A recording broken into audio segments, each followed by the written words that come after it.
This is a music video analysis for Sum 41 song Fat Lip. I talk about the mise-en-scene first. At the start they're in an alcohol shop, and I think alcohol features all the way through. It's kind of like a party. That sort of links to like the young people, rebellious sort of side of pop punk.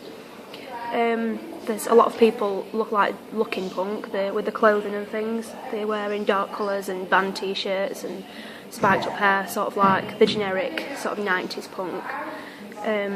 There also seem to be rebellious, like when they're shaving the girl's head. And the whole thing is basically just a party.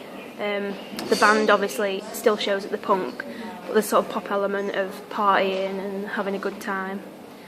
And there's not really actually a narrative. It's just sort of a big mashup of things. The camera, there's a lot of long mid shots that are quite wide, so you can see what's going off, because there is a lot going off. This is just to show everything and make it look like it's a sort of party, because there's a lot of things going off at the same time. There's close-ups of facial expressions, so you can see the sort of rebellious facial expressions. They look quite, not angry, just sort of getting into the music, which is sort of a feature of pop punk, because they are pop, but they do focus on the music a lot more. They use like edits, like sort of like fast cuts a lot, probably to make it seem like seamless. There's not really like it's continuous, so they don't need to like have like fades or anything. It's just all sort of like almost like real time. But obviously there is shots where it is night, so that's not real time, but at the same time it's still that continuous thing.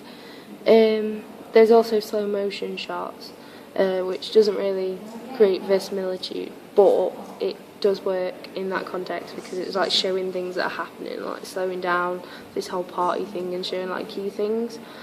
There's only close-ups of Sum 41's faces, which could suggest like, because they're the main artists, they need to be like seen more, and like other people are only seen like a couple of times, and there's like key characters in it. The sound's just really the song, apart from there's a little bit of rap at the beginning that's quite funny in the alcohol shop, like Ken mentioned. The light, it's sort of natural lighting, which does create verisimilitude, and that sort of makes the audience perhaps feel like that they could experience it too, because it looks quite real. And there's a night shot, which obviously like they've obviously had to use some sort of special lighting to make the camera pick up on it, but it is at night. And it could also be suggesting that teenagers and like the pop punk scene doesn't really stop partying like day through night. So yeah.